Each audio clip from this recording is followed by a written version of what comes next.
Hey, welcome to the channel, Are We NPC? My name is Thomas, and in this video we'll cover 20 tips and tricks for Palworld, everyone's newest favorite creature capture survival game. If you have 10 hours, or 20 hours, even 40 plus hours playing Palworld, there may be some things you're still wondering. Today we'll answer those concerns and what I think are the best ways to approach resource gathering and pal capturing to keep you progressing. So, let's jump right in. Read the survival guide.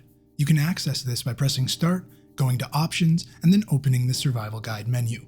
Here they have information about how to start crafting, information on the sanity of your pals, the element chart, and even how to breed pals. I won't be covering anything explained in this starting guide. Build bases near ore and coal deposits. While pals may be slow at mining at first, capturing dig toys or even stronger mining pals later in the game will speed up ore and coal mining and take manual mining out of the equation late game. Build around walls and outer boundary of your base. This is important if you choose to place a base near deposits, as they're not usually flat areas. Making stairs and flat foundations will help you place more things in your base, as things need to be on a level ground. If resources on your base are separated by elevation, make sure to build a pathway using stairs for your pals to access storage boxes and their beds and any other tasks they may perform during the day. You are able to assign any active party member to tasks by casting them at objects. This can be useful at night when everyone's asleep or when you've just started a project and need some handiwork. This also applies in the open world when you find a deposit of resources. One glaring issue with the base mechanics are pals' issues with pathing. They often get stuck in groups or trees and need help. The best way to avoid this is to make room and pathways inside your base. It may be hard to do this at first, but once you unlock production lines, it opens up a lot of room in your base. Consider placing 2 feeder boxes at either end of your base to avoid congestion, and if pals are still getting stuck, quickly redeploy them in the pal box by pressing Y on the controller or right-clicking on keyboard and mouse. Invest in carry weight. Attack is nice, but pals can help fight, and having the highest damage output isn't as important as being an efficient mule for good resources. In order to cure pals with sprains, injuries, or any other ailments, you must first equip the medicine into your inventory and then consume it like any other food. There are 2 specific beaches that are great sources for farming high-quality pal oil and pal fluid. They are low-ranking beaches, so a great place to grab a mount like Pyron or Pyron Nocturnal and boost attack damage to easily take out level 10 and level 20 pals. Additionally, using a spear helps reduce ammo waste. Snowy climates become unbearable at night, even with cold-resistant armor. You will need to ride a heated mount or increase cold resistance through accessories to survive. Pal metal is a combination of ore and paldium, and the last metal you'll be crafting in the game. Once you're able to catch Anubis, his mining and handiwork are a great base filler to create paldium out of stone and forge a ton of pal metal for legendary spheres. Combine Anubis with Yormantide or any other strong water pal, and the Crusher will convert stone into paldium for you very fast.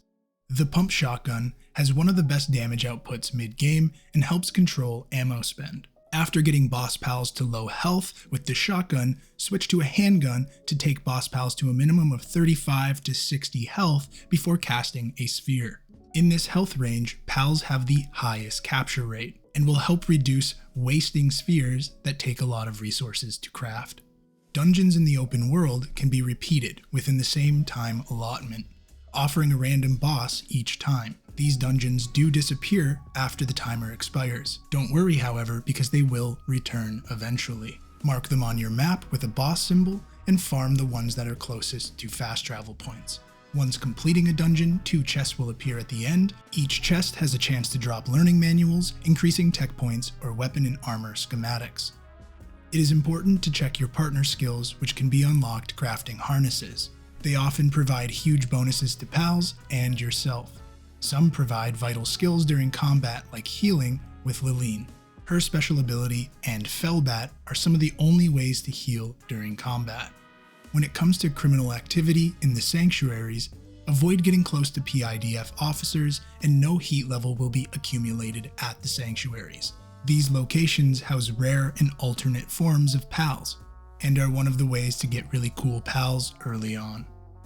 Don't forget to check in with merchants at the Small Settlement and Dune Shelter. At these merchants, you can sell pals and items you get from bosses. You can also buy resources like bone, which will help you make cement to craft legendary spheres. This ensures the only PAL-related material you'll need to source manually is PAL fluid, which we covered in tip 8. There are also black market merchants that sell higher level, more rare PALs. Mark these on your map when you have excess funds, and you can fill out your PAL decks a little easier. There are more effigies to pick up in the open world than is required to bring your capture power to level 10. Pocket Pair, the developer of the game, has shared a roadmap, so it may be in your best interest to collect everyone you see even after capture level 10. Many bosses at higher level are accessible through mine shafts. Check for roads leading to the boss or sides of mountains and behind waterfalls. These mine shafts are easy to identify by their pair of torches leading into the mine. Most have a chest to collect and valuable resources inside.